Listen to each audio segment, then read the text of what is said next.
Doctor രവതി, haemorrhoids മൂലക്കുരു വളരെ common ആയിട്ടുള്ള ഒരു സർജിക്കൽ അസുഖമാണ്. എന്താണ് മൂലക്കുരു?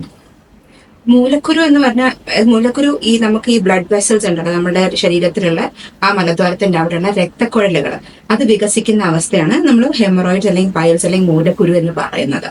അപ്പൊ ഇതെല്ലാവർക്കും ഈ രക്തക്കുഴലുകൾ ഉണ്ട്, പക്ഷെ ചിലവർക്ക് മാത്രമാണ് ഇത് വികസിച്ച് വരുന്നത്. അപ്പൊ അതൊരു കുരുവല്ല, അത് രക്തക്കുഴലാണ്. അതാണ് ആർക്കും അറിയാത്തൊരു കാര്യം അതാണ്. ഇത് രക്തക്കുഴലുകൾ വികസിച്ച് വരുമ്പോഴാണ് ഈ ഹെമറോയിഡ്സ് അല്ലെങ്കിൽ പൈൽസ് എന്ന് പറയുന്നത്.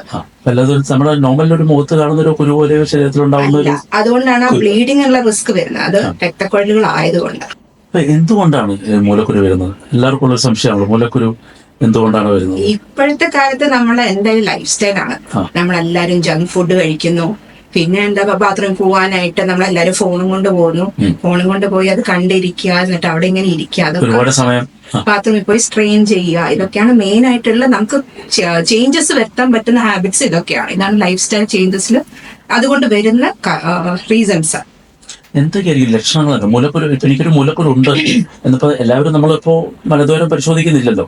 അപ്പൊ എന്ത് ലക്ഷണങ്ങൾ കാണുമ്പോഴാണ് നമ്മൾ മൂലക്കുരു ഉണ്ടോ, അതെനിക്ക് മൂലക്കുരു ആണോ എന്ന് ചെക്ക് ചെയ്യേണ്ടത്? നമുക്ക് മെയിൻലി ഫസ്റ്റ് വരുന്ന ഒരു സിംറ്റം ബ്ലീഡിംഗ് ആണ്. ബ്ലീഡിംഗ് അത്രയും നമുക്കൊരു ഗ്രേഡ് 3 അല്ലെങ്കിൽ ഗ്രേഡ് 4. ഗ്രേഡ് 3 എന്ന് പറഞ്ഞാൽ അത്യാവശ്യം വലിപ്പമുള്ള ഹെമറോയിഡ്സിനാണ് ഗ്രേഡ് 3 എന്ന് പറയുന്നത്. ഗ്രേഡ് 4 എന്ന് പറഞ്ഞാൽ പുറത്തോട്ട് വരുന്ന അവസ്ഥ. ഈ കണ്ടീഷനിലാണ് നമുക്ക് ബ്ലഡ് മലത്തിൽ കാണാൻ പറ്റും. നമ്മൾ കൈ മുറിഞ്ഞ പോലത്തെ രക്തം കാണുമ്പോഴാണ് പൈൽസ്. പക്ഷെ ടോയ്ലറ്റിൽ പോകുമ്പോൾ രക്തം പോകും. അത് ചിലപ്പോൾ മുറുകി പോകുമ്പോഴായിരിക്കാം, ചിലപ്പോൾ കുറച്ച് സ്ട്രെയിൻ എടുക്കുമ്പോഴായിരിക്കാം. പക്ഷെ ബ്ലീഡിങ് കണ്ട അത് പൈൽസ് ആണെന്ന് വിചാരിച്ചുകൊണ്ടിരിക്കല്ലേ, വേറെ റീസൺസിനും നമുക്ക് ബ്ലീഡിങ് കാണാൻ പറ്റും. അത് ഒരു കോസ് ആണ്. പിന്നെ ഉള്ളത് ഒരു സിംറ്റമാണ്. അതിനുശേഷം ചിലർ ഇച്ചിങ് പറയാറുണ്ട്. പിന്നെ പുറത്തോട്ട് തള്ളി വരുന്നു, ചൊറിച്ചിലുണ്ടെന്ന് പറയും. പിന്നെ ചിലവര് പറയും പുറത്ത് നമ്മൾ ബാത്റൂമിൽ പോയിരിക്കുമ്പോൾ എന്നാണ്ട് തള്ളി പുറത്തോട്ട് വരുന്നുണ്ടെന്ന് പറയും. മെയിൻ ആയിട്ട് നമ്മൾ കാണുന്ന സിംറ്റംസ് പൈൽസിന് ഇതൊക്കെയാണ്. ഇതൊക്കെ കാണുമ്പോൾ തീർച്ചയായിട്ടും ഡോക്ടറെ വന്ന് കാണാമെന്നുള്ളതാണ്. എന്തായാലും കാണിക്കണം. ബിക്കോസ് കുറെ പേര് പറയാറുണ്ട് ബ്ലീഡിംഗ് ഉണ്ട്, ഞങ്ങൾ വിചാരിച്ചു അത് പൈൽസ്. ചിലപ്പോൾ അത് ടെസ്റ്റ് ചെയ്യുമ്പോൾ വേറെ വല്ല റീസൺസ് കൊണ്ടും ആയിരിക്കാം. അതിന്റെ വേറൊരു റീസൺ പറഞ്ഞാൽ ക്യാൻസർ ആണ്.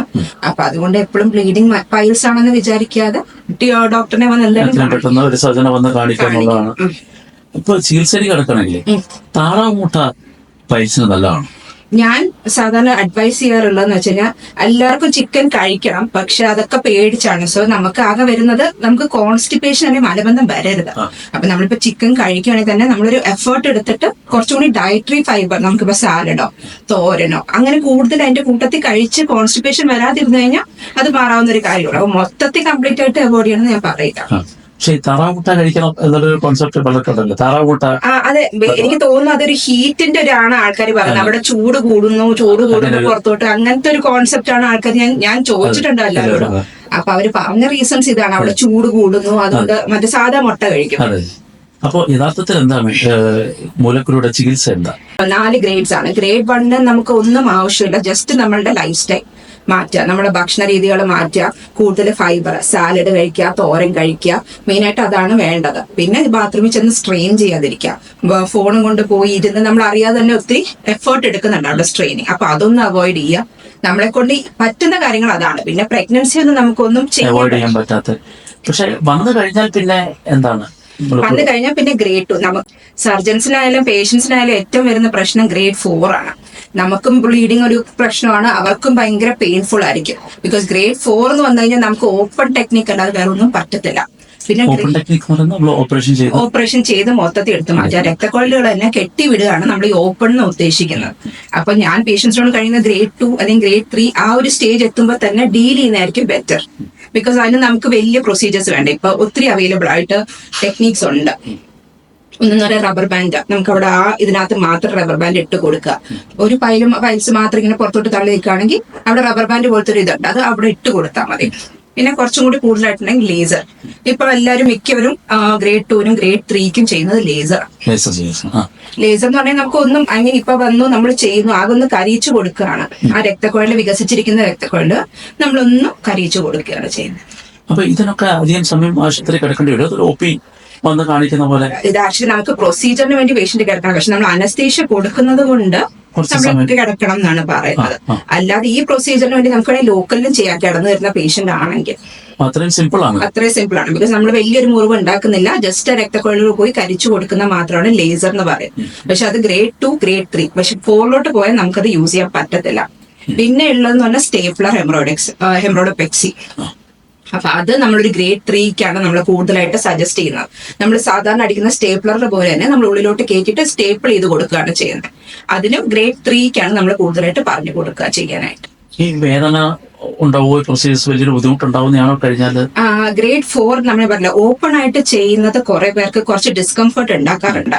പിന്നെ ഈ ലേസറും മറ്റേ ഹെമറോയിഡോപെക്സി സ്റ്റേപ്ലറിന് ഒട്ടും വേദനയില്ല. സ്റ്റേപ്ലർ കുറച്ചും കൂടി ഉണ്ടാവും, ലേസറിന് ഒട്ടും ഉണ്ടാവാറില്ല. അപ്പൊ ശരിക്കും പറഞ്ഞാൽ ഡോക്ടറെ കണ്ട് വന്ന് ഒരു ദിവസം കൊണ്ട് തീർക്കാവുന്ന പരിപാടിയേ ഉള്ളൂ. പക്ഷെ എല്ലാരും പറയുന്നതെന്ന് വെച്ചാൽ നമുക്കില്ല, നമ്മളിപ്പോ മരുന്ന് കഴിച്ചു മാറി, പക്ഷെ ലേറ്റർ ഓൺ അവർ ശ്രദ്ധിക്കാതെ പിന്നെ അത് വലുതായി, പിന്നെ ഒരു ഗ്രേഡ് 4 എത്തുന്ന അവസ്ഥയിലാണ് നമ്മുടെ അടുത്തോട്ട് വരിക. അപ്പൊ ആ സമയത്ത് സർജറി ആണെങ്കിൽ പോലും നമുക്ക് ഭയങ്കര ബുദ്ധിമുട്ടുണ്ടാക്കുന്ന ഒരു കേസാണ്. അപ്പൊ എത്രയും പെട്ടെന്ന് ഇങ്ങനത്തെ ലക്ഷണങ്ങൾ, അത് മരത്തിലൂടെ രക്തം വരിക, ചൊറിച്ചിൽ വരിക, ഇങ്ങനത്തെ അസുഖങ്ങൾ എത്രയും പെട്ടെന്ന് ഡോക്ടർ വന്ന് കാണിക്കാം. പിന്നെ ഞാൻ പറഞ്ഞില്ലേ, നമുക്കിപ്പോ ലേസറും ആകെയുള്ള ഒരു പ്രശ്നം എങ്ങാനും തിരിച്ചു വരുമോ എന്നുള്ള ഒരു റിസ്ക് ആണ് എല്ലാവരും ചോദിക്കുന്നത്. ഏത് പേഷ്യന്റ് ആണെങ്കിലും തിരിച്ചു വരുമോ ഡോക്ടറെ, ഇത് ചെയ്തു ഞാൻ ചെയ്തു പിന്നെയും വരുമോ?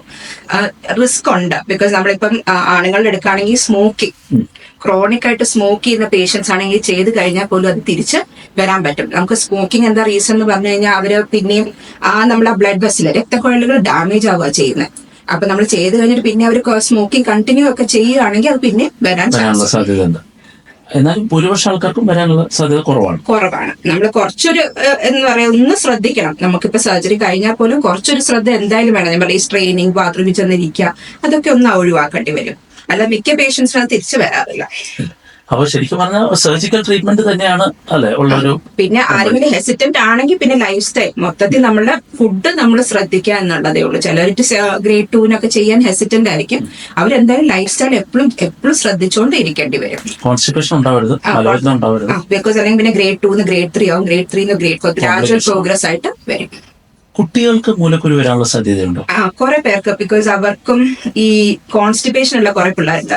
ജന്മന കുറെ കണ്ടീഷൻസ്, ഹേർഷ്പ്രങ്, അവർ കോൺസ്റ്റിപ്പേഷൻ സ്ട്രെയിൻ ചെയ്യുക, അങ്ങനത്തെ പിള്ളേരിലാണെങ്കിൽ അവർക്കും വരാൻ ചാൻസ് ഉണ്ട്. പിന്നെ ഇപ്പോഴത്തെ പിള്ളേരെല്ലാം ജങ്ക് ഫുഡും അത് ഫൈബർ ഇല്ല, ആരും ഫ്രൂട്ട്സ് കഴിക്കാൻ മോക്ക് ഇഷ്ടമല്ല, ബാക്കി വെജിറ്റബിൾസ് കഴിക്കത്തില്ല, ചിക്കൻ ആണ് വേണ്ടത്. അപ്പൊ അങ്ങനത്തെ പിള്ളേരുടെ ഇപ്പം കണ്ടുവരുന്നുണ്ട്. ഈ ഒരു 25 to 30% പോപ്പുലേഷൻ ഇപ്പം ഹെമറോയിഡ്സ് ഒരു കോമൺ ഒരു ഇഷ്യൂ ആയിട്ട് മാറിക്കൊണ്ടിരിക്കുക. പിന്നെ നമ്മുടെ നാട്ടിലൊക്കെ ഉള്ള ഒരു പ്രശ്നമാണ് മൂലക്കുരാൻ ഡോക്ടറെ കാണിക്കാൻ ഭയങ്കര മടിയാണ്.